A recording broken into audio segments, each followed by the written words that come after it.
လွန်ခဲ့တဲ့နှစ်ပေါင်းရာချီကတည်းကတိမ်ဒီပေါ်မှာတည်ရှိနေပေမဲ့အခုချိန်ထိဘယ်သူမှအပြေရှာမရသေးတဲ့ကမ္ဘာအံ့ဖွယ်တိုးဝက်ချက်တွေစူးစီးတဲ့နေရာ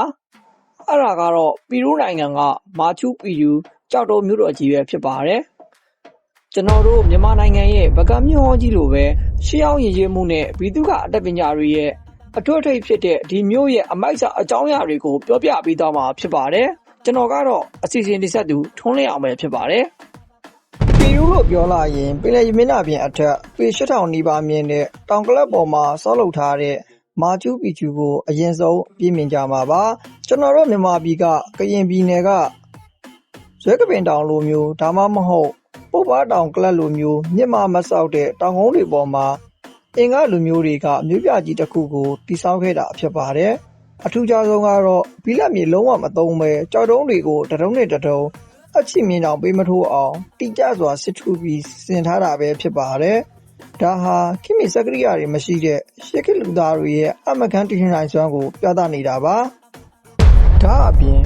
ပီရူးမှာနောက်ထပ်ကဘာကျော်တဲ့လိုအပ်ချက်တစ်ခုဖြစ်တဲ့နာဇာကာလိုင်းရှိပါသေးတယ်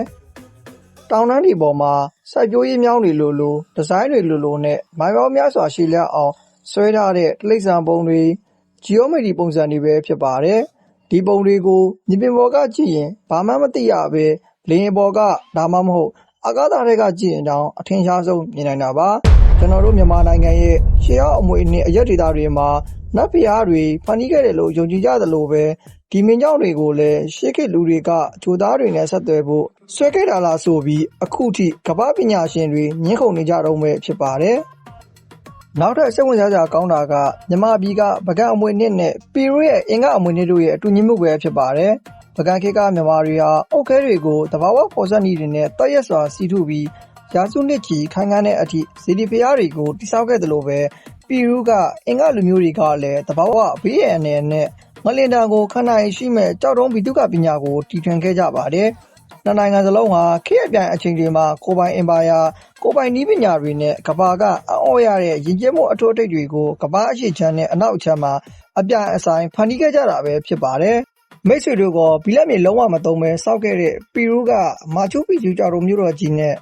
ကျွန်တော်တို့မြန်မာပြည်ရဲ့ဗကံယဉ်ကျေးမှုအမွေအနှစ်ဘယ်အရာကပို့ပြီးအံ့ဩဖွယ်ကောင်းတယ်လို့ထင်ပါတယ်လဲကိုယ့်ရဲ့အမြင်လေးတွေကိုကွန်မန့်မှာရေးပြခဲ့ကြပါဦးနော်နောက်ထပ်လည်းကမ္ဘာအံ့ဖွယ်လှုပ်ဝက်ချက်တွေနဲ့ဘဝတုဒ္ဒဖြစ်ဖွယ်အကြောင်းအရာတွေကိုလက်မလွတ်လပ်ကြည့်နိုင်ဖို့ကျွန်တော်တို့ရဲ့ page ကို like and follow လုပ်ထားဖို့မေးပါနေအောင်ခင်ဗျာအားလုံးကိုကျေးဇူးတင်ပါတယ်